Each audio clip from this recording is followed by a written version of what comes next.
భారతదేశంలో ఎన్నికల కమిషన్ ఆధ్వర్యంలో 1 సంవత్సరం క్రితం సర్ స్పెషల్ ఇంటెన్సివ్ రివిజన్ ప్రత్యేక సమగ్ర సవరణ ప్రారంభమైంది.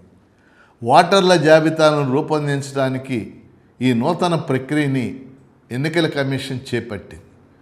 సంవత్సరం తర్వాత ఈరోజు పరిశీలిస్తే దేశవ్యాప్తంగా ఎన్నికల కమిషన్ చేపట్టినటువంటి సర్ చాలా వివాదాస్పదంగా రూపొందింది.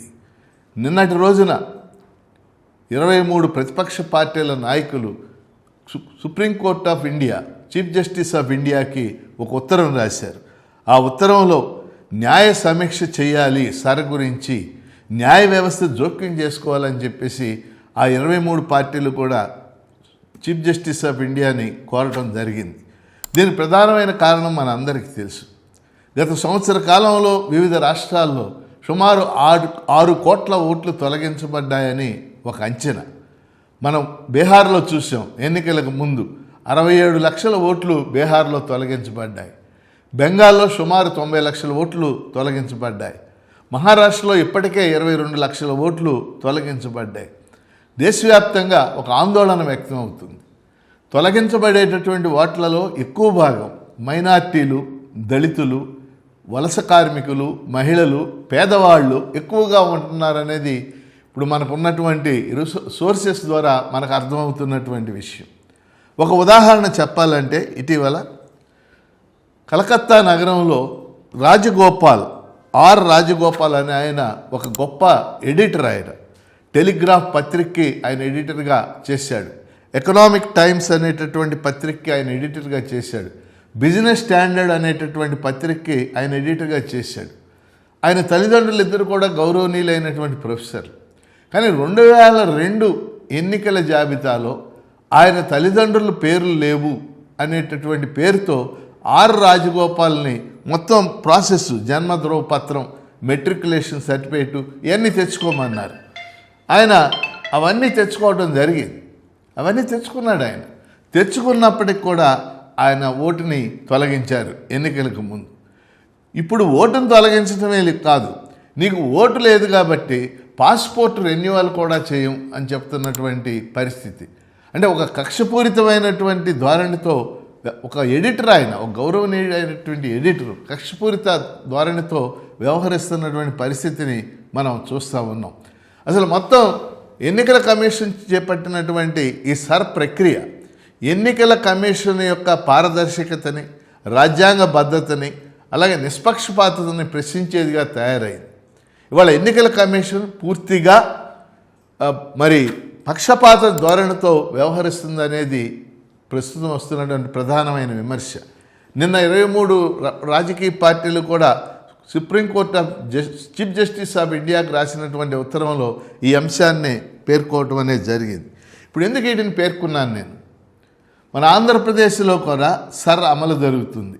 బహుశా అందరూ ఈ పాటికి మనం చూస్తున్నాం. ఇంటింటికి బిఎల్ఓలు వస్తున్నారు, బూత్ లెవెల్ ఆఫీసర్స్. వాళ్ళు వెరిఫికేషన్ కోసం వస్తున్నారు. ఆంధ్రప్రదేశ్లో అమలు జరుగుతున్న స్పెషల్ ఇంటెన్సివ్ రివిజన్ వల్ల ఏ పార్టీకి నష్టం కలుగుద్ది? మనం నిజాయితీగా మాట్లాడుకోవాలంటే తెలుగుదేశం కానీ కూటమి పార్టీలు, బీజేపీ ఎలాగో ఆందోళన వ్యక్తం చేయదు, ఎందుకంటే వాళ్ళు కేంద్రంలో అధికారంలో ఉన్నారు. కానీ తెలుగుదేశం కానీ, జనసేన పార్టీ కానీ, లేదా వైఎస్ఆర్ కాంగ్రెస్ పార్టీ కానీ వాళ్ళు ఏమి భావిస్తున్నారు సర్ గురించి? ఎవరి ఓట్లు తొలగించబడవచ్చు, తొలగించబడటం ఖాయం. ఎవరి ఓట్లు తొలగించబడవచ్చు, ఎవరికి పడేటటువంటి ఓట్లు తొలగించాలని ఒక ప్రత్యేకమైన కృషి జరిగే అవకాశం ఉంది.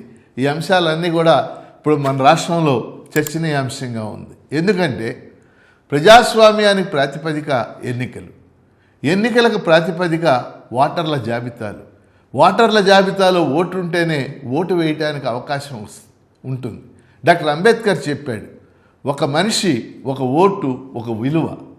అంటే మనిషికి ఓటు ద్వారానే విలువ లభిస్తుంది, మన అందరికీ తెలిసిన విషయం. గౌతమ్ అదానీకైనా ఒకే ఓటు ఉంటుంది, అత్యంత పేద దళిత కుటుంబంలో వ్యక్తికైనా ఒకే ఓటు ఉంటుంది. ఓటు అనేది రాజకీయంగా ఒక ప్రధానమైనటువంటి హక్కు. ఇవాళ ఓటు హక్కునే తొలగించేటటువంటి ప్రక్రియ ఎన్నికల కమిషన్ చేస్తున్నటువంటి సర్ ద్వారా జరుగుతుందని రాజ్యాంగ నిపుణులు, న్యాయ నిపుణులు పెద్ద ఎత్తున ఆందోళన చేస్తున్నారు. మీరు ఆంధ్రప్రదేశ్కి సంబంధించి ఆంధ్రప్రదేశ్లో ఈ సర్ ప్రక్రియ ఏ పార్టీకి నష్టం కలుగజేస్తుంది? పార్టీలకు నష్టం గురించి నేను మాట్లాడటం లేదు, కానీ జెన్యూన్గా ఉన్నటువంటి ప్రతి పౌరుడికి ఓటు హక్కు ఉండాలి ఖచ్చితంగా అనేది నా ఉద్దేశం. కాబట్టి ఆంధ్రప్రదేశ్ రాజకీయ పార్టీలు ఎప్పటికైనా స్పందించాలి. ప్రధాన రాజకీయ పార్టీలు, ముఖ్యంగా Telugu Desam party, YSR Congress party, Janasena party, ఏ పౌరుడికి ఓటు హక్కు పోకుండా, జెన్యూన్ అయినటువంటి ఏ పౌరుడికి ఓటు హక్కు పోకుండా చూడాల్సినటువంటి బాధ్యత కేవలం చిన్న చిన్న పార్టీలు, అంటే ఇప్పుడు సిపిఎం పార్టీ వాళ్ళు ఒక ప్రకటన ఇచ్చింది టైం పొడిగించాలని, అలా సిపిఐ పార్టీ ఒక ప్రకటన ఇచ్చింది పారదర్శకంగా చేయాలి.